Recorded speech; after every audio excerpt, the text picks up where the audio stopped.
स्वागत है मित्रों हमारे YouTube चैनल प्रज्ञा एजुटेक में। एजुकेशन और टेक्नोलॉजी से संबंधित इन्फॉर्मेशन हमारे इस चैनल में मिलेगा जो कि शिक्षकों, विद्यार्थियों और पालकों के लिए बहुत ही महत्वपूर्ण होता है। आज की इस वीडियो में हम बताएंगे उन विद्यार्थियों के लिए जो नवोदय या सैनिक स्कूल की प्रवेश परीक्षाओं में सम्मिलित हो रहे हैं, उनके प्रश्न पत्र में पूछे जाने वाले प्रश्न मानसिक योग्यता से संबंधित जो प्रश्न होते हैं उनमें एनालॉजी से रिलेटेड जो प्रश्न पूछे जाते हैं उनके संबंध में आज हम विचार करेंगे। तो चलिए आपको बताते हैं सादृश्यता परीक्षण टेस्ट में किस प्रकार के प्रश्न पूछे जाते हैं। इसके लिए हम जान लेते हैं कि प्रश्न की निर्माण पद्धति कैसे होती है। इस परीक्षण के अंतर्गत प्रश्नों में प्रश्न आकृति दो जोड़े में दिए होते हैं। जैसा कि आप देख रहे हैं प्रश्न आकृति में दो जोड़े होते हैं, ये दो जोड़े हैं। प्रथम दो जोड़े के बीच जो संबंध होता है, इन गुणों के आधार पर, इनके संबंध के गुणों के आधार पर जो दूसरा जोड़ा होता है उसमें एक खंड प्रश्नवाचक चिन्ह होता है, उसको हमें ज्ञात करना होता है। प्रश्नवाचक चिन्ह के स्थान की आकृति को उस समतुल्य आकृति से भरा जाता है जिसका तीसरी आकृति से उसी प्रकार संबंध होता है जो कि पहली आकृति तथा दूसरी आकृति से है। प्रश्न निर्माण की पद्धति को समझ लेते हैं। सादृश्यता का अर्थ है समान गुण प्रदर्शित करने वाला। यही कारण है कि इस परीक्षण के अंतर्गत जो प्रथम दो जोड़े की आकृति में जो संबंध होता है वही संबंध शेष दोनों आकृतियों के बीच व्यक्त करते हैं। इस परीक्षण के अंतर्गत अभी तक पूछे जाने वाले प्रश्नों में ये आधार पाए गए हैं। जैसे पहला आधार है आकार व रूप में परिवर्तन हो जाना। इसको उदाहरण से समझते हैं। क्या होती है, दो पहले जोड़े हैं उनके आकार में कुछ परिवर्तन होता है, या तो कुछ छोटा हो जाता है कुछ बड़ा हो जाता है। आइए उदाहरण देख करके एक समझते हैं। जैसे आपके सामने ये एक प्रश्न आकृति है जिसमें दो जोड़े दिए हुए हैं। पहले ये दोनों जोड़ों को हम देखते हैं कि ये एक त्रिभुज है, ऊपर एक गोला लगा हुआ है।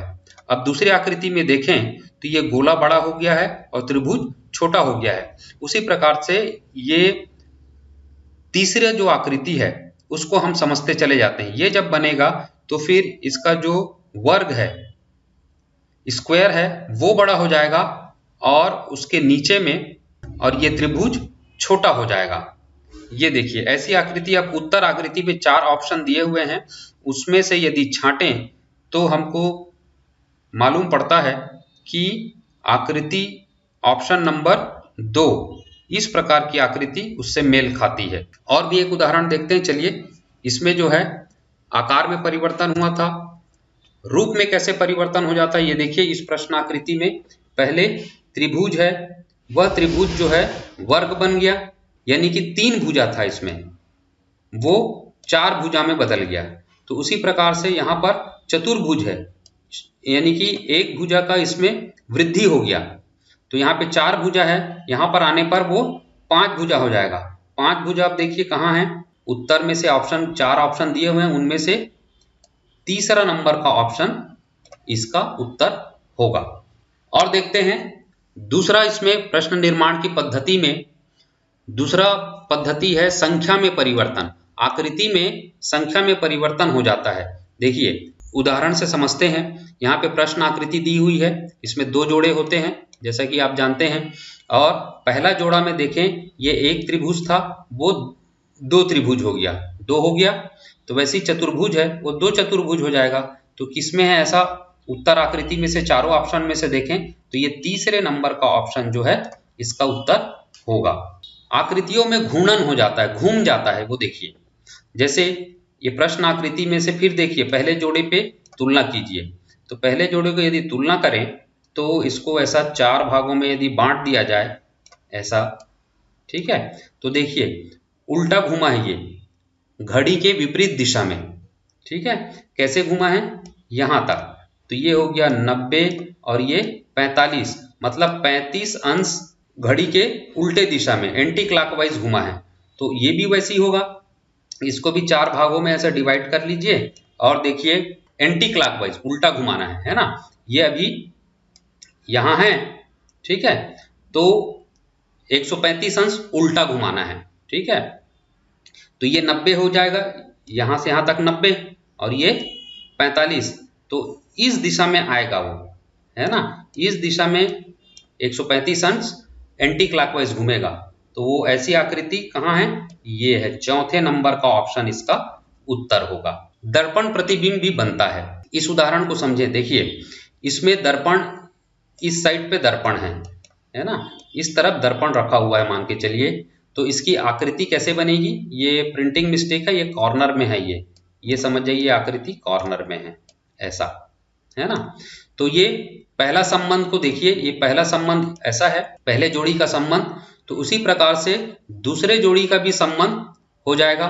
तो दूसरे जोड़ी के संबंध में देखिए यहाँ पर इस साइड में दर्पण रखा हुआ है, तो ये इसका ऐसा पलटेगा, तो उसकी आकृति कैसे हो जाएगी, ये 4 नंबर ऑप्शन जैसे। प्रश्न आकृति का उत्तर होगा ऑप्शन नंबर 4। जल प्रतिबिंब, जल यानी कि नीचे जल रहता है इस तरफ, है ना, तो उसकी प्रतिबिंब नीचे बनेगा। तो इस तरफ यदि इसका चित्र बनेगा तो इस प्रकार से बनेगा ये चित्र, आप देख रहे हैं, है ना, ये नीचे आकृति यदि बनाए तो ऐसा बनेगा, ये इधर से ऐसे, और ये 0 है जो यहाँ पे आएगा, तो ये जल आकृति होती है। तो देखिए चलिए ये पहला संबंध को देखिए, इसकी जल आकृति ऐसे बनेगा, मतलब इधर पानी है, नीचे इसका प्रतिबिंब ऐसा बना। तो इसी प्रकार से इसका इधर पानी है, तो नीचे प्रतिबिंब कैसे बनेगा, आप कल्पना कीजिए, इसकी आकृति ऑप्शन नंबर 2 जैसे बनेगी। जल के नीचे ये आकृति इस प्रकार से दिखाई देगी 2 नंबर जैसे। आ जाएं और प्रश्न निर्माण की पद्धति में शब्द सदृश्यता, शब्दों में भी समानता होती है। जैसे कि ये देखें, अध्यापक का संबंध किससे है, विद्यालय से है। उसी प्रकार वैज्ञानिक का संबंध प्रयोगशाला से है। जानवरों में भी हो सकता है, कुत्ते के बच्चे को पिल्ला बोलते हैं, उसी प्रकार से गाय के बच्चे को बछड़ा बोलते हैं, मुर्गी के बच्चे को चूजा बोलते हैं, तो मेढक के बच्चे को टेडपोल बोलते हैं। थोड़ा सामान्य ज्ञान होना चाहिए। आइए उदाहरण में लेकर के देखते हैं। और ऐसी नर मादा में भी हो सकता है, पुत्र का संबंध पुत्री से होता है, तो अभिनेता अभिनेत्री से। उसी प्रकार से सैनिक का संबंध बंदूक से होता है, तो दर्जी का संबंध सुई से होगा। लकड़हारा का संबंध कुल्हाड़ी से होता है, तो किसान का संबंध हल से हो जाएगा। इसी प्रकार संख्या सादृश्यता भी हो सकती है, संख्या के साथ अंतर संबंध। इसको देखें, या तो वो वर्ग हो जाएगा, किसी का घन हो जाएगा, या किसी निश्चित अंक से वो गुणा भाग जोड़ घटाना ये हो सकता है। जैसे यहाँ पर देखें क्या संबंध है, ये आप देखिए 6 का संबंध 13 से है, तो 11 का संबंध किससे होगा, इसको समझते हैं कि ये 6 13 बना कैसे है। तो 6 गुणित 2 हुआ, तो 6 दूनी 12 और 1 जुड़ गया, मतलब 2 से गुणा होना है और 1 जोड़ देना है। तो उसी प्रकार से 11 को 2 से गुणा करिए, तो 11 दूनी 22 और 1 जोड़ देंगे तो हो गया 23। तो इस प्रकार से 11 का संबंध 23 से होगा। अक्षर सादृश्यता, अक्षरों का एक निश्चित क्रम हो सकता है। कहीं कहीं अक्षर एक साथ संख्या का उपयोग भी होता है, जैसे अल्फाबेट है ABCDEFG, इसका क्रम है, A को 1 माने, B को 2, ऐसा क्रम में स्थापित हुआ है। इन क्रम के बीच भी संबंध हो सकता है। इस उदाहरण को देख करके हम समझते हैं। चलिए ये देखिए, इसमें B हो गया है C और D हो गया है I, इसको समझते चले जाएं। देखिए B C में बदला, यानी कि एक स्टेप आगे बढ़ा, और D जो है I बना मतलब यहाँ पे 5 स्टेप आगे बढ़ा। तो उसी प्रकार से D को एक स्टेप आगे बढ़ाइए, तो D को एक स्टेप आगे बढ़ाएंगे तो क्या बनेगा, E बनेगा। और P को 5 स्टेप आगे करना है ना, P Q R S T और 5वां स्टेप है U। तो इस तरीके से 5 अक्षर आगे करेंगे तो U बनेगा। तो इस प्रकार से इसका आंसर होगा EU, B वाला।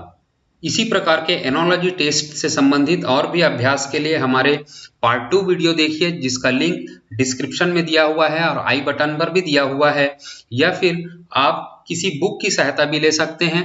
नवोदय प्रवेश परीक्षा और सैनिक विद्यालय प्रवेश परीक्षा के लिए कोई भी बुक खरीद लीजिए और उनमें दिए हुए अभ्यास को पूरा करते चले जाइए। जितना अधिक अभ्यास करेंगे आप अभ्यस्त होते जाएंगे किसी भी प्रश्न को हल करने के लिए।